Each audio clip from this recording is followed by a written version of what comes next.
So we'll get started with the presentation for this morning. My name is Peter Trusiak. I'm a digital learning lead for Anglophone West. Please welcome to LearnEast 2020, session B3. We have teaching AI and digital literacy, and the presenters are Kyla, Stratton, and Becca Grimmelt. They are from Kids Code Jeunesse. Thank you very much for taking the time to share your expertise and your experiences with us. Just a reminder to check and make sure that your mics are closed. You may leave your video on if you wish. If you have any questions during the session, please add them in the meeting text chat window and our presenters will answer them at the conclusion of the session or throughout, whichever you guys prefer. This session is also going to be recorded, so please be aware that it's being recorded at this moment and it'll be available on our website for reference later on. So without any further ado, Kyla and Becca, you can go ahead. And like I said, thank you very much for being here this morning. Thank you so much, Peter. As you said, my name is Kyla Stratton. Becca's here with me, and we're both from Kids Code Jeunesse. I am actually located in Newfoundland and Labrador, and I am the facilitator and community developer here for my province. Super awesome to have some other East Coasters here. I'm so used to presenting to Ontario and West that it's really nice to have some other East Coasters. Becca is the facilitator and community developer for Prince Edward Island. So she's over there in PEI, much closer to you all. And she also looks after New Brunswick because we don't want to forget you all. And so any of your kind of needs or questions regarding programming and things like that, logistics wise for New Brunswick, will go to her. But any of us can help you. And I'm going to go forward, make sure all the notifications are off, and go forward into AI. So AI ethics, digital literacy, what is it all? I will dive into that. Just make sure, Becca, if you can't see my screen at any point, just let me know. But I'd like to welcome you all to our teacher training. Just a very quick overview about what KCJ is, or Kids Code Jeunesse. We are a leading Canadian bilingual organization based in Montreal, Quebec, committed to accelerating education systems. We're the first national organization to educate about AI and the ethics regarding AI, which we're going to talk about today. We are the first national organization to address the UN Global Goals, Sustainable Development Goals, including climate change, gender equality, and poverty, and how we can use AI ethics, and various technologies to address them. And finally, we are dedicated to supporting girls and children in underserved communities. That's very, very near and dear to our heart, and we're constantly trying to find ways to do that using our technology, using our outreach, and using AI. We do have hashtag Kids 2030. It's a challenge that's coming out very, very soon in the fall. And our goal is by 2030, in 10 years, we want to be able to have educated over 1 million kids in Canada and globally, and about 50,000 educators. So that's where you all come in and you are contributing to helping us meet that goal. We want to be able to educate you all, the children and the educators, on AI ethics and how to use technology to achieve those global goals. All right, so I'm going to dive in to AI and AI ethics, artificial intelligence. Okay, what is it? What does it look like? What are the different things about it? What forms does it come in? How does it impact us? How do we impact it? What is that relationship? Well, we're going to talk about that as we move through, and we're going to discuss some tools that we can use in our classrooms to discuss this with children or our students, because that's primarily why we're here. Kyla, can I just quickly jump in before you start? For So sure. I just want to say I'm not actually teaching this, but I'll be here moderating the chat. So we don't have a lot of time for questions at the end. So instead, I'd encourage you guys to use the chat to ask questions throughout, and I'll be here to answer, and Kyla will as well. Absolutely, that's a great point, Becca. Becca is well versed in the presentation, of course, that I'm going to be doing. So if at any point there's a question that you may have, she might tell you that I'm going to come to it in a few minutes if it's already a planned part of our presentation.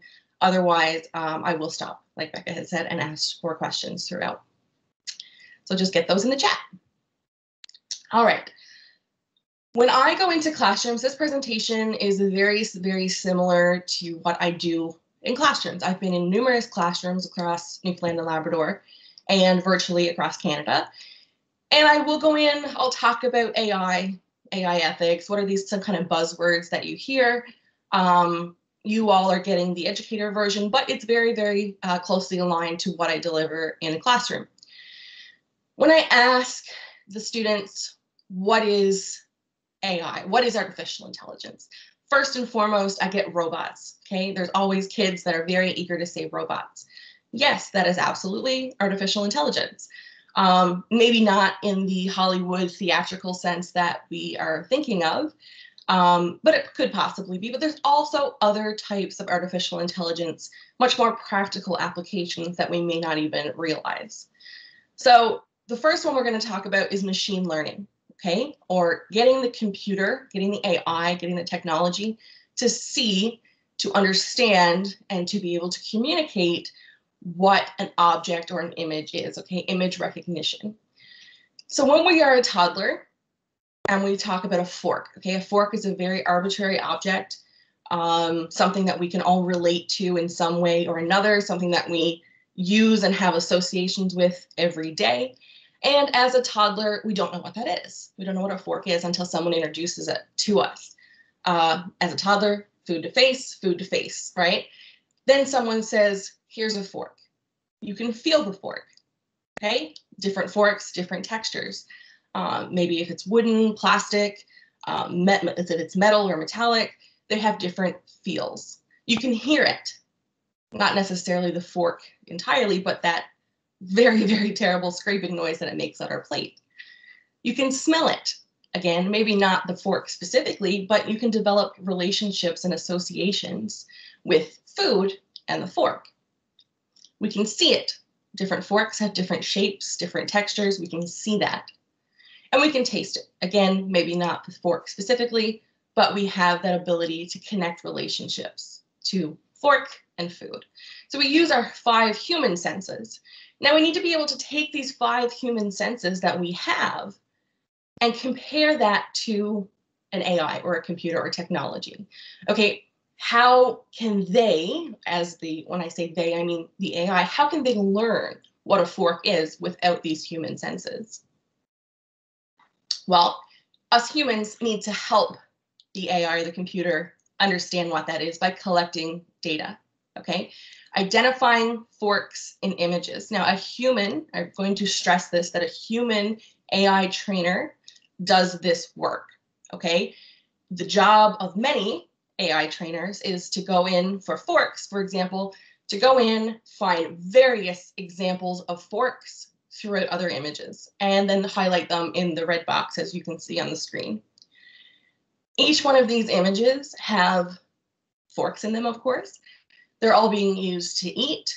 Again, that is not, though, if you look solely at the image of what's contained inside the red box, there's no association. It's just fork, okay?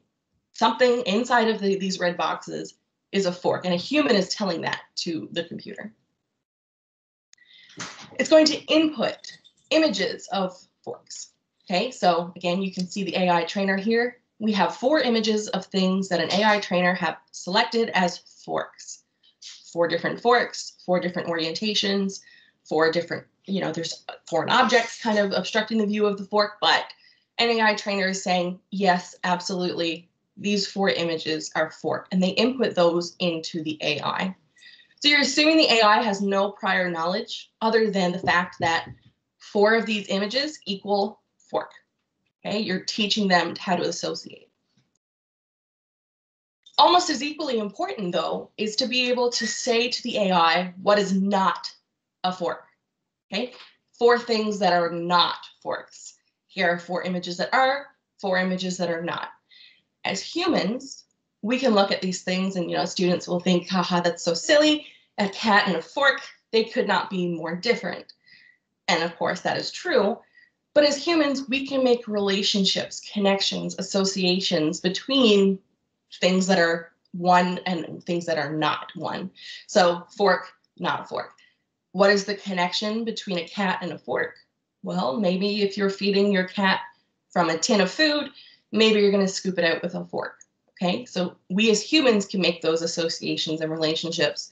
However, an AI cannot. The AI can simply say, these 4 images equal fork, these 4 images equal not a fork.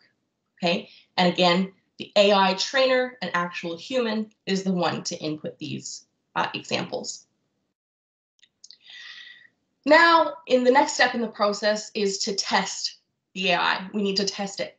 Okay, we're going to test it using this object. I won't say what it is, but this object near the head of the trainer.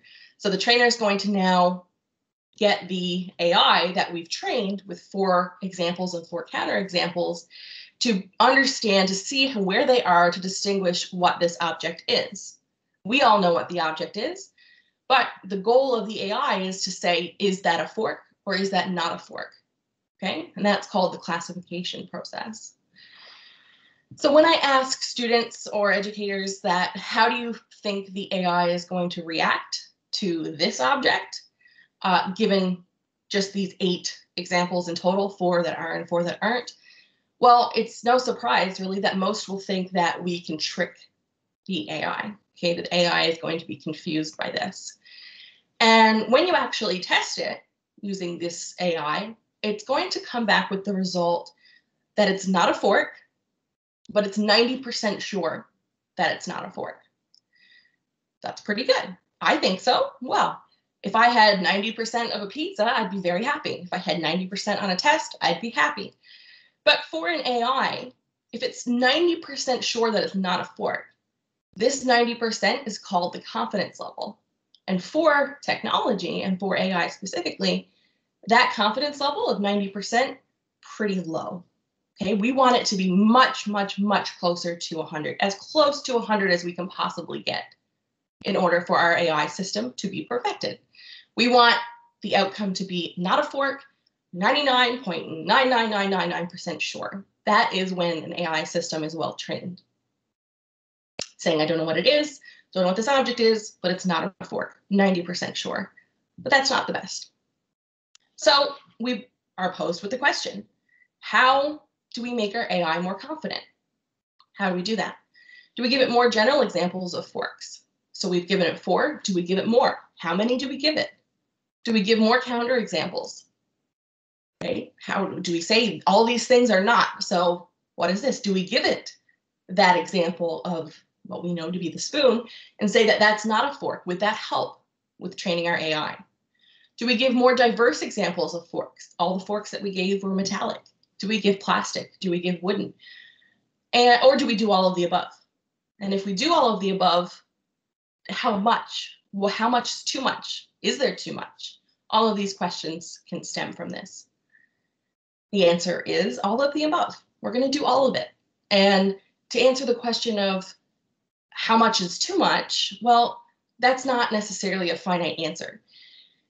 We want to continue adding general, diverse, and counter examples until we're testing it and it's getting to that very, very, very close to 100% point. When it is very, very close, maybe that's enough. If it's 99, not 99.9, maybe you want to add some more. So you want to add examples of all different types. You want to add counter examples and you want to test. Okay, you consistently want to follow that process. You're going to have all of these images of forks. Okay, like I said, diverse examples, various orientations, all different types of forks, and not forks, of course, but this particular cloud, as you see on your screen, all of these are forks. And collectively, these make a data set. Okay, these forks combined with the counterexamples will collectively make a huge, possibly huge data set. And again, this could have tens, hundreds, thousands, tens of thousands, hundreds of thousands of images of forks, because you want to be able to get it to a point where it's so super close to 100% confidence. So you have these collected in a data set. You feed these data sets into what you call a learning algorithm. And what happens in the learning algorithm is that each one of these images that are collected showing forks, well, the AI has to break that down and say their AI trainer is telling me that there is something in common between all of these images that are forks. I need to find out what that is. I need to find the pattern. I need to identify what they're talking about. What is the similarities between all of these or most of these images? So we take this identification process of the patterning goes something like this. So we have in the first picture a pizza with a fork. Kids do not like this example. Eating pizza with a fork, I was told, is demonic at one point. But kids do not like eating pizza with a fork. I eat pizza with a fork. So it's a little bit of a comic relief point for them because they're like, I don't care about the fork. I care about why you're eating a pizza with a fork. Anyway, the AI doesn't care about any of those things. The AI will care about, okay, I'm searching this image in relationship to the rest of the images to try to find these similarities. So it takes that and moves to the second picture. It breaks it down. All of the things, all of these little lines of various colors and things like that, those are all possibly very minuscule patterns or starting points of patterns that are found in multiple of these images, most of these images, if not all. And then finally, in the third image, we get down to, okay, I have determined, the AI has determined that what you're trying to get me to guess, or the pattern that you're trying to get me to find in these collection of images in my data set is something like this. You develop what you call a model, okay? So this collection of yellow and green and blue and white lines creates a fork pattern, and therefore you can develop a model. So as we said, we have the data set. We have all of these things kind of coming together, creating a collection of things that we as humans have inputted into the data set that is then taken by the AI as it's being trained to develop the model. Okay, so as you can see the model here with the blue lines and the dots and so you have the long handle within the spiky tines and stuff.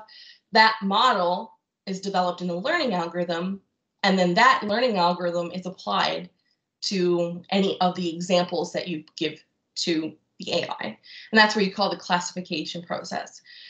So if we have the spoon, for example, like I said, what we know to be a spoon, the spoon follows the pattern of the long handle, but then at the top it doesn't have the spikes for the tines. So the classification process comes in here where it says it's fork or it's not a fork. It doesn't develop an understanding of, oh, this is not a fork, it's a spoon. It simply says fork or not a fork, and then that's where the confidence level comes in. Okay, so the three main categorical process points in the AI training process. First and foremost, you develop your data set, which takes the largest amount of time. You have your learning algorithm. All of those are fed into the learning algorithm to develop a model. And then classification is our result. Okay, so this is our output. So if you think about an input versus output model, this is kind of very much similar. So why is it so much work? I added in this slide because it's something that kids will say a lot. Why is it so much work just to get a computer to understand what a fork is? Aren't computers supposed to be smart? Well, no, absolutely not. Computers are not smart. They're only as smart as the trainer, okay, or the trainers that will give it this data and to feed it into the learning algorithm, to code it and to program it. So yes, they are very smart, but not on their own. Okay, they don't have the ability to make these connections and relationships on their own. They're taught that through machine learning, which is a type of AI. So why is it so much work though? Like, again, if we have four images that are not a fork, you give it a spoon, which is pretty tricky, pretty close to being a fork, and it says 90% sure, that's pretty good. So why is it so much work to get it closer to 100? So as a real world example and a bit of a comic relief point for these students when I'm in the classroom is this has actually happened. So there was an AI trainer that was trying to distinguish blueberry muffins. That was their job. Instead of it being fork, it was blueberry muffins. Well, when they were testing the blueberry muffins, and again, this is in collection with, it's not just one isolated item. Now it's an open source So there's all kinds of images being fed and tested in this algorithm. So there was finding very, very compelling similarities between blueberry muffins and chihuahuas. Two very, very different things, but when being processed into the AI algorithm, into the learning algorithm, and the classification was coming out that this image here, which we all know as a blueberry muffin, it's 51% confident that it's a chihuahua. Okay, 51% is not giving us any information really. When you think about, is it a chihuahua or is it not a chihuahua? 51% is right on the fence. It's not giving us any real information here. And why is that the case? Okay, well, when I pose that to the students and say, well, why are they getting them mixed up? Well, when you put them all, juxtaposed like this, and you can see them, well, yeah, okay, they have this tannish kind of circular shape with the dark spots, so either the eyes or the berries. It's a little bit like the texture is irregular. It's not like super smooth. There's some bumps and kind of protrusions and stuff. Again, a chihuahua's face and a blueberry muffin can actually be very, very similar.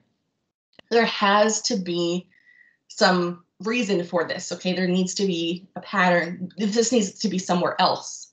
Someone else needs to have found this issue, and that is true.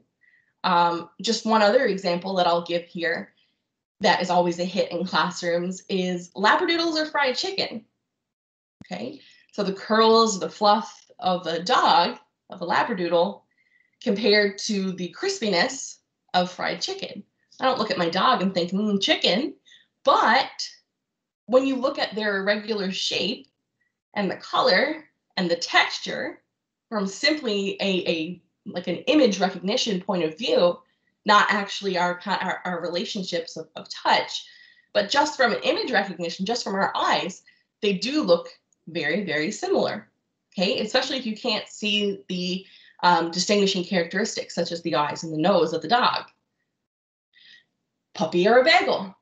Okay, so you have a puppy curled up for a nap and a bagel. So again, similar colors, similar irregularities, similar shape, similar texture. They have the hole in the middle.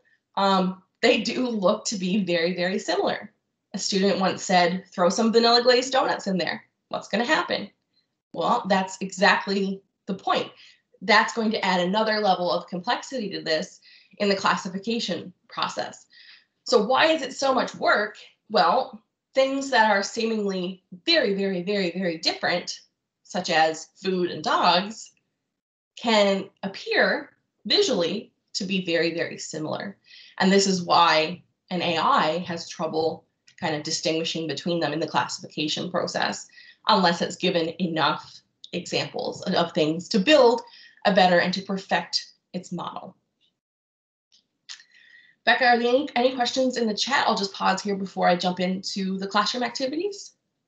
No questions, but if anyone wants to ask them now, feel free. Okay. So as you guys are typing your questions, I do encourage that still. Questions, comments, anything like that, go right ahead. But I'm going to dive into some classroom activities because I give this presentation to students, very, very similar, like I said. I talk about, the classification process and kind of, the input of the data set and the output of is it or isn't it. And then the very similar images that are kind of put into this and how do we kind of learn, how do we create a more confident version of these things. So we talk about some classroom activities. The first classroom activity that we use in the classroom, I've used this several times. It's a hit each and every time. They love to play with it, is called Teachable Machine. So I'll do a demonstration of that in just a few moments. I'd also like to mention, I should have mentioned it earlier, but the information, the links, some of the things contained in this presentation, plus a lot of extras for you as educators to use in your classroom and in your own learning, We will give you a resource sheet at the end with a bunch of links and extra information and links such as Teachable Machine and those extra examples or mistakes with the AI. That'll all be included on your resource sheet at the end. But Teachable Machine is developed by Google, and it's essentially we're trying to get the AI, which is the Teachable Machine, which is the website, to see us, okay, to see us do movements. And then, so you'll see in just a moment, we give it those examples that goes into the learning algorithm, and then a classification process comes out.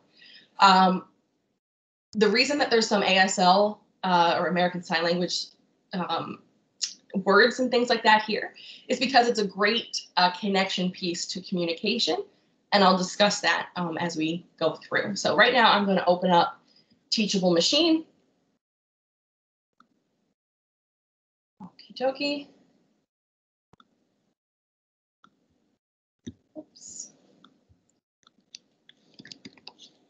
All right, I don't think I needed to stop sharing that, but I did. I'm used to using all different platforms, as I'm sure we all are. Kyla, do you want me to send the link in the chat now too, in case anyone wants to practice? You can, but I do encourage that everybody follow along with what I'm doing for the demo and then play with it on their own after. But you certainly can, Becca, for sure. Okay. So when I go into the classroom, this is exactly what I do. I get them to, get into the Teachable Machine on their Chromebooks, either in pairs or on their own, depending on the resources available. And then I give them a demo, and then they work through it with me, and then they do it on their own. I don't really tell them what's happening. Don't tell the kids explicitly what is happening on the screen. Why am I doing the things I'm doing? I get them to be able to connect that. We talk about it after. And they connect it back to all the things that I just discussed in the previous presentation. So this is Teachable Machine. We're going to use the first version of Teachable Machine from 2017. Kyla, I can't actually see your screen. Can't see my screen. Okie dokie. Let's try this again. Can you see it now? Yeah, you're good now. Cool. All right, sorry about that. Thanks, Becca. Yeah, so this is Teachable Machine. You scroll down to the first version from 2017. There is a new version of Teachable Machine that you can do sounds and movements, and it's much more complex, but it's much more fun. But for simply just trying to illustrate AI and the image recognition process, I do find that the first version is a great place to start. So as it's loading here, okay, skip the tutorial. I'm going to give you the tutorial.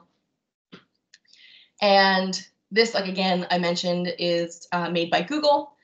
And here we have Teachable Machine. So we have 3 components. I'll just wait for it to load a few minutes or a few seconds there. I'm just going to refresh it. We tried this, Becca and I. It should come up, my picture should come up here.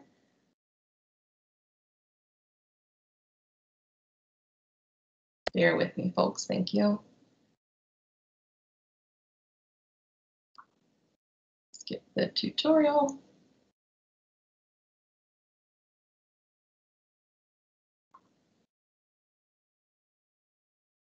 All right, let me turn off my camera in Teams.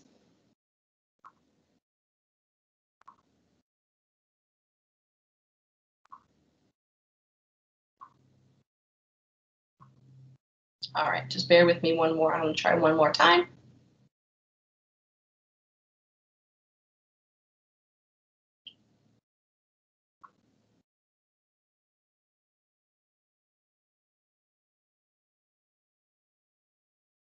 There we go. There we go. Perfect. Becca, is all is good? Thumbs up, Becca? Yeah. Okay, cool. Thank you. All right.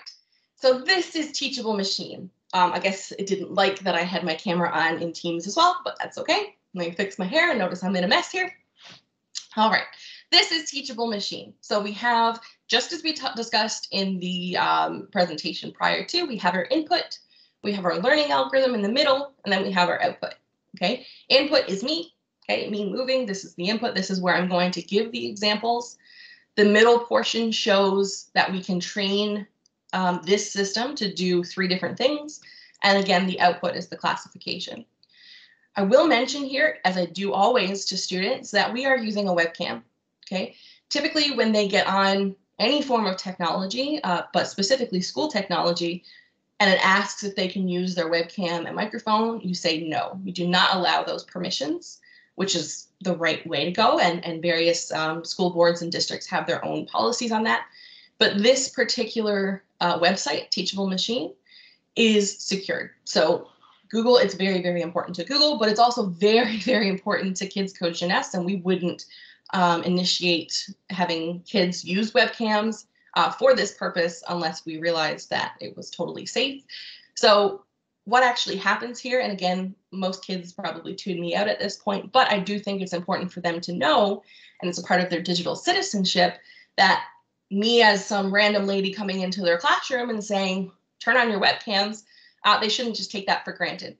So in Teachable Machine, all of the pictures, the data collected, as I will show you in just a moment, all of that collected is local data. So when you exit the browser, so you exit, you close out, you log out of the computer, all of that is gone. Okay, nothing is saved to a server.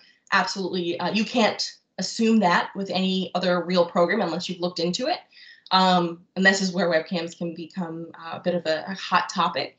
But for this and for these purposes, this webcam, anything that is captured here is locally saved onto the browser. You close the browser, it's gone forever. Okay, so it's important for them to know and have that ability to understand why I'm telling them to use their webcam, whereas we usually say not to. Okay, so I'm going to train this AI 3 times, okay, doing 3 different things.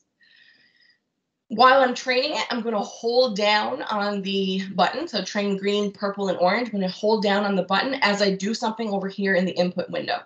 Now, in the input window, as I'm doing things, the first thing I'm going to do is wave hello, and hold on the train green button. But it's important, it works best when I'm waving just with one hand and my hand doesn't leave the input window, okay? It stays within the screen. So I'm going to hold train green as I'm waving, and I can talk, I can look around, I can move my head, I can do whatever I want. And I'm holding. How many examples? I don't know, let's stop at 17. Sure, let's try this. You're going to notice the confidence level and the little GIFs are going to go a little bit wacky until we get them all trained. But you can see I have 17 examples for training green. And again, training green was waving hello. For purple, I'm going to train it to see me saying thank you in American Sign Language. And this is where the connection piece can come in. I'm going to say thank you, which is touching the chin and coming forward. Again, not coming so far outside of the input window. Touch my chin, come forward multiple times as I train purple, okay? Again, moving my head around, I can do whatever I want and can smile. I can do faster, slower, okay? 24 examples, sure. Okay, I have more of that than the other one, but hey, who knows what's the sweet spot? Again, there's no finite number. And finally, for train orange, I'm not going to do anything. I'm going to have my hands, both of my hands outside of the input window. Just going to train it with me doing nothing. And this is giving it a reference point, okay? An AI system will work best with a reference point, especially if you're training it to do multiple things. So you want to train it to see you just as you're talking, as you're moving, okay? But not with your hands. So let's try 20 examples, sure. Again, there's no finite number, there's no random or magic, sweet spot. We need to find that out ourselves. So here I have train green is saying hello, train purple is saying thank you, and my training orange was doing nothing. And these GIFs will be associated with those things. So the cat is associated with waving hello. The dog is associated with me saying thank you. And then the bunny is associated with me doing nothing. Now you can change these GIFs, but these are the standard preset ones. And you can do sound and speech, and I'll mention those in a second. But for right now, I'm going to test it. So going through the process, I gave my examples. I have my examples in my data set. They are now fed into my learning algorithm, and patterns are trying to be found in each one of those images. And now I'm going to test it. Here's the classification process. So let me wave hello. 99%, 80, little bit, 89, 90, okay, 99, woo, it's bouncing back and forth. My confidence level for waving hello. Pretty good. It's pretty confident that I was doing waving hello. Now let's try saying thank you. Okay, 90, 80, whoa, it's just bouncing, oh, 100. It's pretty 100% confident that I'm saying thank you. Okay, again, taking the hand out will cause some chaos, but it's pretty confident that I am saying thank you. And finally, it's 100% confident that I'm doing nothing because both hands are out of the window and I'm just sitting here. So 100% confident. So those confidence levels will vary depending on how many examples you have, what examples you've given it. I'm not satisfied with that. I want it to be more confident. I want it to be sure if I'm saying hello or thank you. They mean very different things. How can I make that happen? Well, at this point, students catch on very, very quickly. It's amazing to see the connections that they're making. Give it more examples. Sure, give it more examples.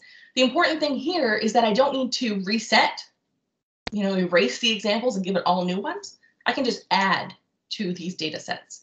So waving hello with the same hand, waving hello and holding on train, I can give it more examples.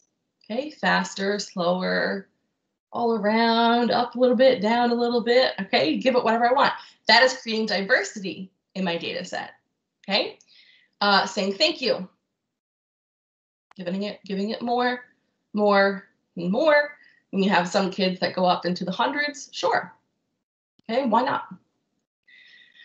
And finally, doing nothing. It was pretty confident that I was doing nothing, but I can always give it more just to be sure. Again, there is no magic number of how many or how many is too many. So I have 47 examples of hello, 50 examples of thank you, and 40 examples of doing nothing. Let's test it again. Waving hello. Pretty good. Pretty good. Still a little bit of bouncing there. Thank you. Very confident. Oh, still a little bit of bouncing, but pretty almost spot on, 100% confident. And then again, doing nothing. Okay, 100% confident. So my system, hopefully you can see this time, is much, much better at and much more confident than it was the previous time. Okay, so the purple and the orange are pretty good. If I wanted to make green better, I just add more examples and you continue like that. So you add examples in your data set, then you train them into your learning algorithm, you test it, add more, test it, okay? Output, so the GIFs are the best, the first and foremost, especially in a classroom, and you're gonna see why. Here's sound. So when I'm doing nothing, that's the sound. When I say hello,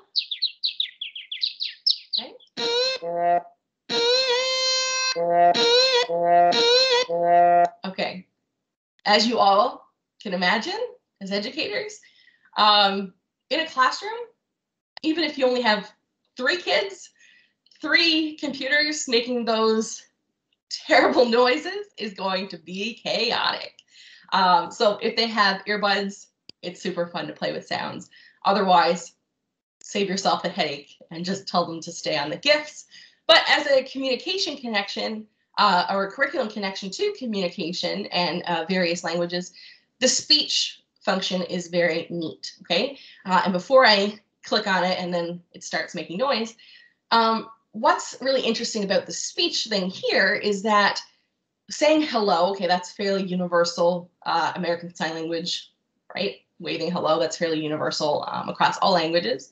But if you have a hearing person and a non-hearing person, you can train a system such as this, okay, can be much more complicated and much more complex, obviously, but you can train a system such as this to translate from a hearing or a non-hearing person to a hearing person. A non-hearing person can say thank you, and we can have teachable machine or something of the same sort translate that into actual English language, into words. So Yes. let's change this to thank you. Oh, keyboard, okay, thank you. And the last one, I'm doing nothing. Whoops, okay. I don't think the capital matters, but let's just try it. So now I can test out my teachable machine. So Thank you. Nothing. Hello. Nothing. Thank you. okay. Nothing. So again, very loud, very noisy, but it does create that connection to hearing and non-hearing people and how we can translate using such an AI. Okay, Becca, are there any questions about teachable machine there? So Joanne actually brought up a question about wondering if like you could train it using 2 different people. And I thought maybe it'd be a good chance to explain like how sometimes in class we do actually get them to switch computers and try that out and see how that works. Absolutely, that's a great point. We do get them to switch computers. I had forgotten about that. We do get them to switch computers. Try it with a friend. And change the background. If I have it here and it's looking at my bookcase and my banner, well, if I turn it and now it's looking at my window and my printer, is it going to be able to do the same thing? Probably yes, but the confidence level is going to be different. What about if I switch hands? Okay, switching hands is another way to trick it. There are some extra resources in your resource sheet about some of these little tricks and twists to teachable machine. Also, you have kids in the class, miss, mine works 100% confident, it's perfect, awesome. And they get excited. I say, oh, awesome. I'm going to come over. I'm going to stand behind them. I'll stand right here. And now, oh, no, not so confident. It's like going all wacky. But, oh, it worked just a second ago. So I said, oh, keep trying. And I'll leave. Miss, it's working 100% confident. I'll come back. It's not working. It's not working when you're here. And of course, that's the case. It's not going to work when I'm there. If I have someone else in my background doing something, doing movements, that is not the images that I trained it with. So the confidence level is going to be all over the place. This is where the diversity and bias comes into play with your examples. My examples here are biased to see me, to see my left hand, and nothing else, and my bookcase and my banner. That's what my examples are trained to see. So it's not going to work as well when there are variations to that. Okay, especially, like I said, with switching with other people. Okay, and now we're going to try one more. It's called Quick Draw. Okay, another tool that we can use. It's called Quick Draw, and it's also through Google. And I'm going to just go ahead and play it without any really explanation of it before. And then I'm going to get you all to just understand and see what I'm doing as I'm doing it. And we'll discuss it after. So let's draw. It's asking me to draw a stove in under 20 seconds. Okay, this is just another quick draw, another Google AI tool, but draw a stove in under 20 seconds and you'll see what is happening as I do it. Okay. I see foot, or square, or cooler. I see oven. I see washing machine. Oh, I know, it's stove. Okay, again, I'm not an artist, but if that wasn't very blatantly obvious based on that, but I am not an artist, but I drew a stove and it guessed it. Draw a power outlet. I see music note, or square, or door, or passport. Oh, I know, it's power outlet. Okay. I see line. I see golf club, or arm. I have no clue what you're drawing. Oh, so maybe I should have drawn a bent arm, but.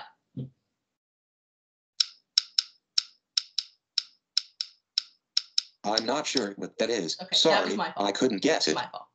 Shorts. I see music note, or pants. I have no clue what you're drawing. I'm not sure what that is. I'm not sure what that is. I see truck. Yep. I'm stumped. Sorry, I couldn't guess it. That's fair. And an apple. I see circle, or pond, or potato. Oh, I know, it's apple. Okay. And a zigzag. I see lightning. Oh, I know, it's zigzag. Okay. Again, most of the reason that it didn't guess what I was drawing, okay, my fault. But this is what happens. It asks me to draw. It asks you to draw. Obviously, some people are going to be much, much better at drawing. Some people are going to be not as proficient at drawing. But you're going to draw in different ways. Okay. Quick draw, what happens is it takes, as you're moving your pen, as you're drawing, as you're doing every single step, it's evaluating. Okay. It's taking that snapshot image of image recognition. What is this? What is it doing? And comparing that with a huge data set, actually the world's largest doodling data set of over 50 million drawings made by real people. Also, what's really cool here is now my 6 drawings are being placed back into that data set. So next time somebody draws an elbow like that, which probably won't happen very often, it may possibly guess it, okay? So you can actually click on these things. So the stove, for example, it did guess that I was doing the stove, but you can see this is where the thought process was coming from behind the AI. So the correct match was the stove, but there's also an oven and a washing machine. Again, appliances, boxy with the, different buttons and stuff. And these are some other examples of stoves drawn by other people. Okay, so they're all very different. So this actually connects with the psychology of the human brain, of thinking about, how we all think. What do we think when we see a stove?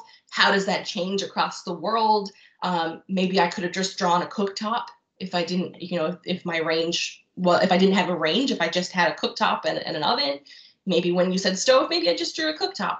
All of these things come into play, and the associations that us humans have will come into play here. And this is what makes it so complicated and complex.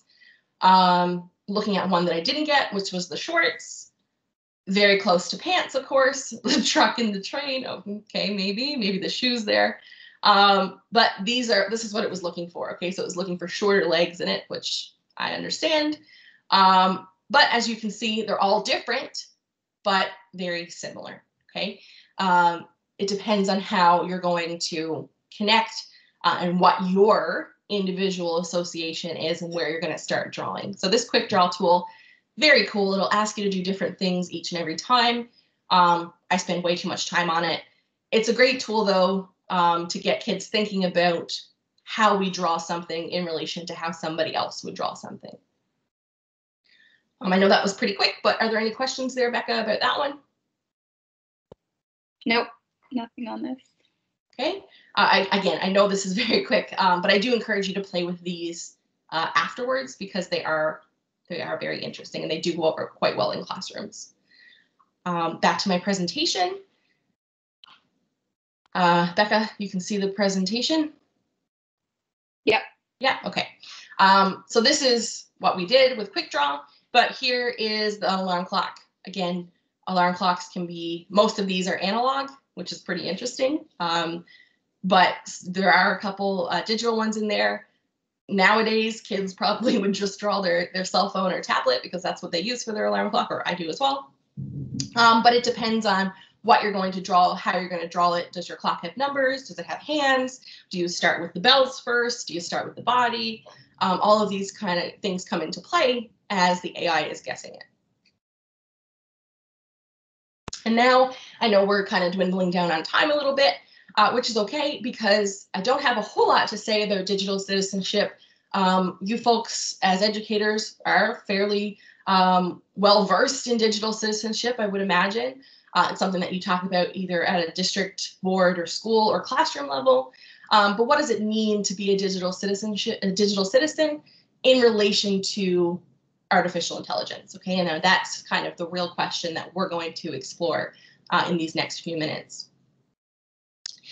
Because where is AI in our own lives? Okay, so we talked about image recognition, but we talked about, in a more broader sense, the machine learning. Okay, machine is learning what a fork is, our movements, our drawings, but where is it practically in our own lives? Because it's actually much more closely related to us than what we actually realize a lot of the time, especially the kids growing up in today's society where they are surrounded by social media influence, and that in and of itself is artificial intelligence influence.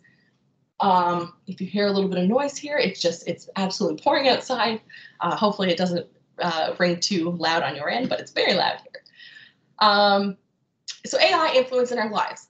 So what we click on next when we're online, when we're using social media or other platforms such as Instagram, Netflix, YouTube, again, something very, very prominent, especially in our students' lives. What they click on next is the classification process, okay? Click or not to click, essentially.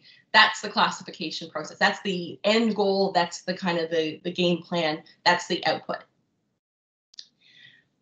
Again, as we learned from before, the same model applies where we have classification, okay? Click or not to click. And it gets that click or not to click from a learning algorithm. But what is actually put into the learning algorithm? What's happening in the learning algorithm? Where does it get the data set?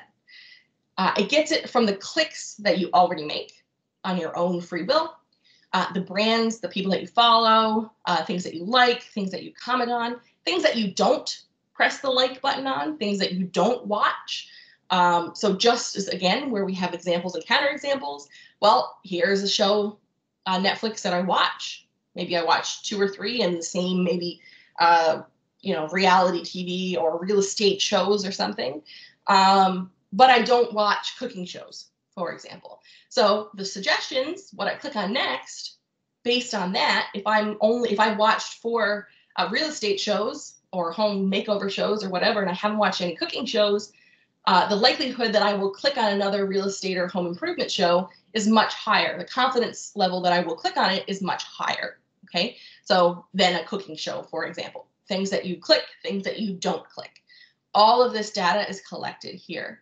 I'll take a second to talk about TikTok, because TikTok is something I don't know nothing about until I actually looked into it from an AI perspective. But our kids in our classroom, it's all the buzz, right? TikTok, TikTok, TikTok.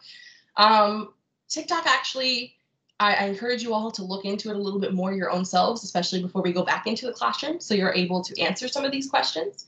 But TikTok doesn't rely on this type of algorithm in their machine learning. They don't rely on your clicks and your likes and your comments and your hashtags and all that kind of stuff. It relies on image recognition a lot more.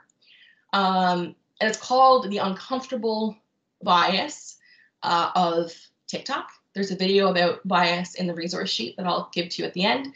But if you watch videos or follow videos of light-skinned, 20-year-old, blonde, blue-eyed females, no matter the content, no matter what the content is, if that's primarily what you watch on TikTok, you'll be suggested, no matter what the content, blonde hair, blue-eyed, light-skinned females.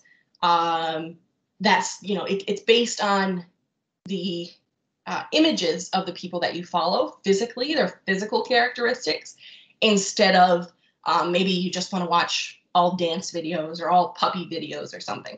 It's not based on content, it's based on the image of the people. So if you, again, only follow or primarily watch light-skinned, blonde hair, blue-eyed females, your likelihood of being suggested a dark-skinned male is very, very low. No matter if the content is exactly the same or not, it's based on the image recognition. So there are a lot of ethical issues that are raised there when it comes to TikTok, for sure. Your preference bubble. This is what happens. This is kind of a really good depiction of why we are so immersed within social media and technology culture, especially the students that we have. I'm guilty of it. I know most of you, if not all of you, are guilty of it as well. But we get immersed within this culture, and why is that the case? Well, it's the AI influence, okay? We have our personal preferences. We all have personal preferences. They're very, very diverse, very different, I'm sure, but we all have personal preferences. Let's just use YouTube as an example. I go on YouTube And my personal preference, let's say, is a funny cat video. Okay, that's what I like. Personal preference, what I like, I'm at the top of the bubble. I watch the video, I have some laughs, I see some funny cats. Now, what happens on YouTube after I finish watching that video? Depending on your settings, of course, it's either automatically another video will play, or another video at least, or multiple videos are suggested for you to watch, okay? So your personal preference is a funny cat video. AI is going to suggest probably another funny cat video. Sure, I can watch another funny cat video. So now I'm watching that because AI has suggested it to me, and now I'm at the bottom of this preference bubble, okay? It's not what I searched. I searched funny cat video, that is true, yes. I watched one funny cat video that I selected on my own, but now I'm just watching another video, even though it's about funny cats, I'm watching another video because AI suggested it to me, okay? That one ends, another funny cat video. Maybe the next one is, kid fails or kid compilation of kid fails of 2020 or some kind of craziness. Sure, I'll watch that. Then maybe it's top 20 news anchor fails of 2020. Okay, yeah, that's really similar. Sure, we'll watch that. Then it's 10 times tragedy happened on live TV or on live news. Okay, yeah, sure, that's related to the news anchors. I watch that. Now you're into, 10 of the world's biggest tragedies or something. So now we went from funny cats into something that can be much more serious. Usually takes a little bit longer, of course, to get to there, but it doesn't have to because AI is suggesting things, not always based on your personal preference, but based on the preferences and the patterns that it finds in others that have searched something similar or watched similar videos. So you get trapped in the bottom part of this preference bubble and you don't really know why, okay? Kids Code Jeunesse has what we call, partnered with CC UNESCO and a bunch of others. We have the Algorithm Literacy Project, again, attached in your resource sheet. That I really encourage you all to go in and explore it. It explains things. It's eventually a series, but it's the start of a series of kid-friendly videos and resources to talk about these things: algorithms, data, your preference bubble. How can we expand or escape it? Well, we need to ask some questions. We need to check our emotions. We need to figure out, how do we feel about this? Am I happy that I'm watching 3 hours of funny cat and kid videos? Well, sure, if that's what you want to do, sure. How about going back to the search bar? Okay, you've watched a couple funny cat videos. Now, if you want to watch funny, kid fails or whatever, go back to the search bar, type it in, give your actual human input, okay? Curate your content that way. And I'm going to leave you all with one final thought and connection that I often leave the classroom with. Netflix, okay? We all watch, or most of us watch Netflix, and let's say I go into Netflix and I watch Friends season 2, episode 3. Okay, I click on it. That's what I want to watch. I'm sitting on my couch. I watch it.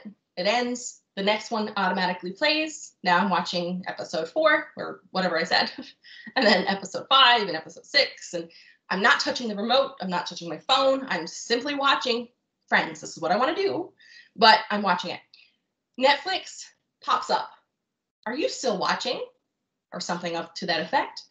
Okay. Yes, it is to preserve bandwidth. Yes, there are other practical applications of why they ask you that. It's very endearing to know that kids think Netflix is just wanting to make sure that you haven't fallen asleep and you're missing too much of your show. Sure, that's a good feature.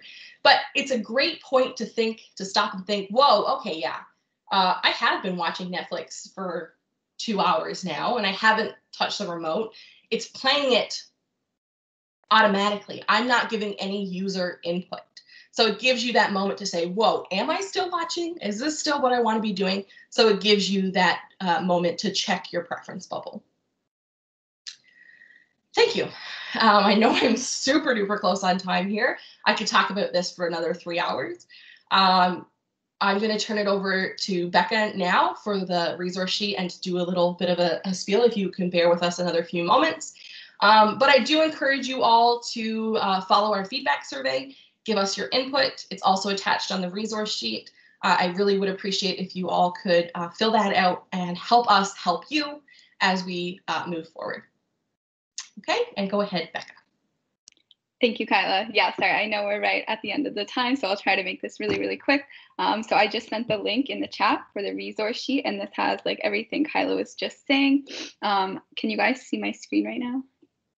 Yep. Okay, perfect. So yeah, this is what it looks like if you open it up. You guys can save this. There's a ton of links in it. It has pretty much everything we did today, the presentation, the extra like teachable machine, in Google Draw or Quick Draw, and lots of extra stuff as well. So I'd encourage you to explore it. At the bottom, we have our survey link. So just down here, we also have lots of opportunity for more teacher training and in-classroom sessions as well. So if you click on these links, you can, if you want more of this, we also do Scratch and Microbit sessions. There's one this afternoon. So if you're joining that, then don't worry about this, but you can also book things through your school. And then here's a link to our website as well, which if you take a minute and just go through the educators tab, there's links to apply. So if you want us to do a classroom workshop online, you can do so here.